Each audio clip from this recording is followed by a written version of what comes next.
प्यारे दोस्तों, नमस्कार। आज मैं लेकर आया हूं आरसी स्टोरी के तीसरे एपिसोड में अवसर, आपदा और मुक्ति। एक नई कहानी है। ये शिक्षा प्रदत्त कहानी है। ये कहानी एक खुली हुई और सुनहरे वादियों की है। एक नदी किनारे छोटा सा गांव था। उस गांव में अमूमन जैसे कई सारे समुदाय के लोग रहते थे। उसमें एक बैठा जी भी रहते थे और बैठा जी के पास 2 गदहा था। वो नित्य दिन दोनों गधों पर अपने जो लादी होता था, बोझ कपड़ों का, वो लादते थे, नदी किनारे ले जाते थे। गधों के पैरों में छोटी रस्सियां बांधकर और उसके गले में एक बड़े रस्सी बांधकर खूंटे में ठोक देते थे ताकि गधा वहां की हरी भरी घास का आनंद ले सके। और वो अपना जो काम था कपड़े को साफ करना, सुखाना, वो करते थे। ऐसे ही उनका जीवन निरंतर चलता रहा। इस कहानी में बैठा जी नहीं बल्कि गधे 2 पात्र हैं। तो दोनों गधे आपस में बात करते थे। जब वो किसी दूसरे तीसरे गधे को देखते थे, और भी कुछ लोग आते थे, तो और सबों की गधों की तुलना में ये जो दोनों गधे थे, ये काफी दुबले पतले कमजोर से थे। इसलिए कि बैठा जी थोड़ा क्रूर व्यवहार के थे। इनका व्यवहार क्रूर था कि वो नदी किनारे जब तक ये कपड़े साफ करते थे तब तक जितना खाना हो सका गधों ने दाना खाया, जितना हो सका गधों ने घास चरा। अगर कभी मौसम खराब रही, बरसात रहा, काफी तेज धूप रहा, तो ना बैठा जी अधिक देर नदी किनारे ठहरते थे और ना ही गधे। इन परिस्थितियों में गधों को भरपेट भोजन नहीं मिल पाता था और भरपेट भोजन नदी किनारे नहीं मिलती थी और घर पर ये किसी भी प्रकार के सानी उसे नहीं देते थे। अब गधा दिन पर दिन कमजोर होता गया। जितना कमजोर होता गया उतना बोझ ढोने की क्षमता घटती गई। और जब बोझ ढोने की क्षमता घटती गई तो बैठा जी उसे और पीटना शुरू कर दिए कि ये अब बोझ नहीं ढोता है। क्योंकि बोझ कम ढोने से, समय अधिक लेने से अब ये अधिक कपड़े नहीं साफ कर पाते थे। अधिक जब कपड़े नहीं साफ करेंगे तो अधिक मेहनताना नहीं आएगा और दिन प्रतिदिन उनकी आमदनी घटती चली गई। सब चीज तो एक दूसरे से लिंक होता है, जुड़ा हुआ होता है। हुआ यूं कि अक्सर कभी मौसम जब खराब होता था तो बैठा जी कम समय ही देते थे। एक समय की बात है कि वो गधे को नदी किनारे ठोक रहे थे। किसी कारणवश वो ऐसा एक माहौल बना कि दोनों गधों का खूंटा तो ठोके लेकिन रस्सी बांधना भूल गए। रस्सी बांधना भूल गए और आनन फानन में घर को चले गए। गधे वहीं पड़े रहे। काफी चिलचिलाती धूप थी और चलने को जितना था मानसिक रूप से जहां तक वो बंधे थे चले। इसके बाद एक गधे ने महसूस किया कि अरे यार, आज तो हमारी रस्सी खुली हुई है, क्यों ना हम इस दुष्ट कसाई के यहां से भाग जाएं। ये ना तो घर पे हमें खाना देता है, ना घर पे हमें पानी देता है, ऊपर से मारता भी बहुत अधिक है। साथ ही साथ हमारे साथ जो इसका व्यवहार है वो अच्छा नहीं है। ये सारी बातें एक गधे ने दूसरे गधे से कहा। दूसरा बोला, यार बात तो तेरी सही है कि रस्सी खुली हुई है, आज हम आजाद हैं, भाग सकते हैं, मगर मैं मालिक के बारे में सोचता हूं कि अगर मैं भाग जाऊंगा तो फिर मालिक का क्या होगा। हमारी आजादी तो अच्छी है लेकिन ये कपड़ा कौन ढोएगा। कम से कम मालिक हमारा घर से ला करके नदी किनारे बांध तो देता है हरी घास के पास। कहीं ऐसा तो नहीं कि हम यहां से भाग करके जाए, कोई दूसरा जो मालिक मिले, वो पता नहीं हमें खिलाएगा भी कि नहीं, या कहीं इससे भी बुरा हाल हुआ तो पहले गधे ने कहा कि देख भाई, मैं तुझे समझा चुका, मैं तो यहां से भाग रहा हूं। नदी के इस किनारे अगर मैं कहीं रहा तो ये मालिक मुझे ढूंढ लेगा, तो मैं अब नदी पार करने वाला हूं, दूसरे किनारे चला जाऊंगा। देखेंगे उस तरफ, अगर इससे कोई अच्छा मालिक मिला तो बढ़िया, इससे बुरा मिला तो भी बढ़िया, इसे तो झेल ही रहे हैं, उसे भी झेल लेंगे। देखते हैं एक बार कोशिश करके, कोशिश करने में क्या जाती है। तो ये आपदा था जिसकी वजह से परिस्थिति में आकर के और धोबी ने रस्सी बांधना भूल गया। ये अवसर था गधों के लिए कि वो आजाद हो सकता था, और हुआ भी ऐसा। दूसरे गधे ने जैसे ही इसकी बात सुनी कि यार नदी पार करके दूसरी तरफ जाना है, उसने कहा अरे भाई कहीं नदी में बह गए तो, कहीं नदी में हमें घड़ियाल ले लिया तो, कहीं कहीं कहीं कई सारे सवाल की लड़ियां उसके सामने खड़ा किए।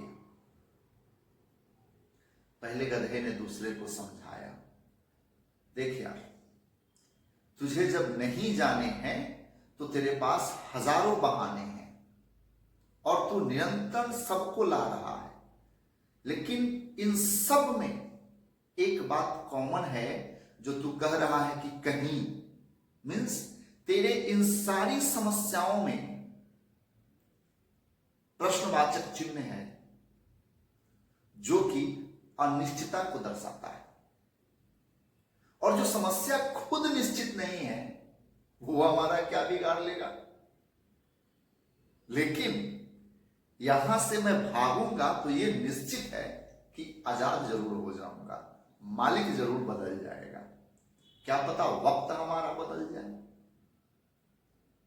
लाख समझाने के बाद भी दूसरा गधा जो मालिक का वफादार था वो बंधा रहा, बिन बंधे रस्सी के भी बंधा रहा, और पहला गधा हिम्मत करके नदी पार करके दूसरी तरफ चला गया। नदी के दूसरी तरफ घनघोर जंगल था और काफी सारे वृक्ष लगे हुए थे, हरी भरी बहुत सारी पत्तियां थी, झाड़ियां थी। वो गधा मानो स्वर्ग में आ गया हो, अपने मन से जी भर के हरी हरी घास खाता था, कोई बंधन नहीं थी, आजाद घूमता था, जब जी में आता खाता, जब जी में आता सो जाता। ऐसी उसकी जीवन आराम से कट रही थी। दूसरी तरफ जो गधा मालिक के पास था, अब इसके बोझ डबल हो गए थे। मालिक की आर्थिक स्थिति ऐसी नहीं थी कि वो दूसरा गधा भी खरीद पाता, पहला गधा भाग चुका था। अब दोनों गधे का बोझ एक ही गधे पे लाद दिया गया था। काम तो उतना ही है, अब एक ही गधे पे दोनों का बोझ लाद दिया जाता था, वो लेकर के जाता, लेकर के आता, कमजोर पहले से ज्यादा, मार दोनों के हिस्से का इसी को मिलता था, प्यार तो मिला नहीं, मार दोनों के हिस्से का मिलता था। अब एक तरफ ये अपनी जीवन अपने आप को कोसते हुए बिता रहा था, काश मैं भी उसके साथ चला जाता, लेकिन कहीं ना कहीं जो इसके मन की संकीर्णता थी कि जो मेरे पास है मैं इसे छोड़ूं कैसे, इन छोटी मोटी सुविधाओं को अगर मैं छोड़ दूं तो आगे का तो पता नहीं, अनिश्चितता है। ये बंधन, ये लालच, ये मोह इस गधे को बांध करके रखा और ये बना रहा। वक्त गुजरता गया, गुजरता गया। कुछ समय बाद फिर ऐसा कुछ हुआ कि दूसरा गधा जो था, जो भाग गया था, उसे याद आई कि यार चलो एक बार घूम के आते हैं, देख के आते हैं नदी उस पार। और वो फिर इधर आया, दोनों की मुलाकात हुई। अब ये जो गधा मालिक के पास था, ये पहले वाले जो भाग गया था उस गधे से पूछ रहा है कि भाई तेरा मालिक कौन है, तू किस देश में रहता है, तुम तो बहुत खुशहाल, हट्ठे कट्ठे, मोटे तगड़े, खूबसूरत लग रहे हो। तो पहला वाला गधा मुस्कुरा करके बोला, यार तूने मुझे पहचाना नहीं। कहा नहीं। कहा कि मैं तेरा साथी हूं, जो तेरे साथ इसी मालिक के साथ रहता था। याद है वो दिन जिस दिन रस्सी खुली थी, मैंने कहा भाग चलो, मैं भाग गया, नदी के दूसरे पार गया। उधर जंगल है, फल है, वृक्ष है, झाड़ियां हैं। मैं आनंद से खाता हूं, आनंद से सोता हूं और मस्ती में रहता हूं। और देखो मेरी स्थिति कैसी है, काफी खुशहाल हूं। तुम तो भाई पहले से ज्यादा दुबले पतले हो गए हो।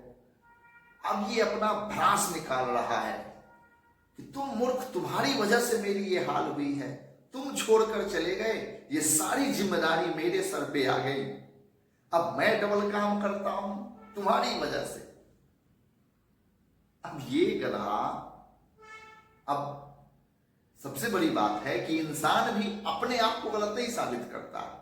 और खैर वो तो गधा था, वो कैसे अपने आप को गलत साबित कर लेता।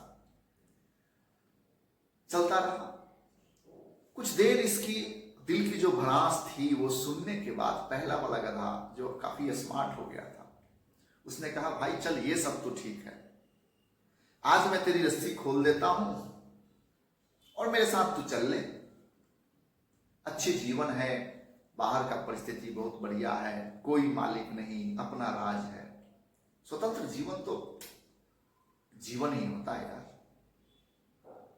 फिर ये गधा मना कर गया, कहा कि नहीं मैं तो नहीं जाऊंगा, मैं तो मालिक का वफादार हूं। अब पहले वाले गधे ने दूसरे वाले से, जो धोबी के पास था, उससे कहा कि यार एक बात बता, तू क्यों इस मालिक के पास रहना चाहता है? तू क्यों इस मालिक के पास रहना चाहता है? क्या ऐसी वजह है? कौन सा वो बिंदु है, कौन सा वो बंधन है जो तुझे रोक रखा है? ये रस्सी तो मैं खोल दे रहा हूं, लेकिन जो मैं महसूस कर रहा हूं कि ये शारीरिक बंधन कोई बंधन नहीं है, ये तेरी मानसिक बंधन जो है, जो तेरे दिमाग में रस्सी बंधी है, वो नहीं खुल रहा है, और जिसकी वजह से तुम यहां से जाना नहीं चाह रहे हो। अब ये गधा खिलखिला करके हंसा और बोला कि जानते हो भाई, बात दरअसल ऐसा है कि धोबी की एक बेटी है और पढ़ने में है महामूर्ख, और हर रोज धोबी उसे बोलता है कि अगले इम्तिहान में अगर तू फेल हो गई तो तेरी शादी गधे से करा दूंगी। मैं वही सोच के यहां टिका हूं कि वो तो फेल हो ही जाएगी और मेरी शादी उससे हो जाएगी, फिर मैं इसका दामाद बन जाऊंगा और मेरे जीवन सुधर जाएंगे।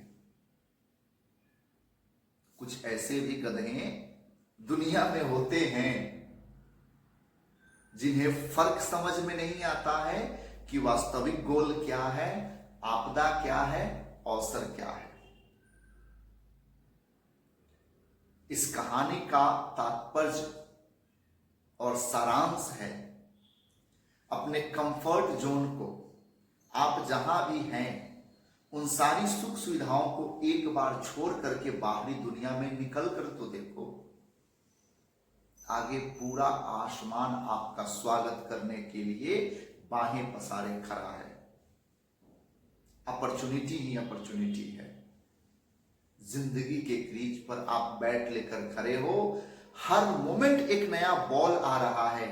न कोई फील्डर है आपको कैच करने के लिए, न पीछे विकेट है आउट करने के लिए, और बाउंड्री की भी कोई सीमा नहीं है। जितना लंबा चाहो छक्का लगा दो, जितना चाहो चौका लगा दो, छूट गया वो कुछ नहीं। हर एक नया बॉल एक नया ऑफर है। उम्मीद है आपको हमारी कहानी पसंद आएगी। लाइक करें, सब्सक्राइब करें। जय हिंद।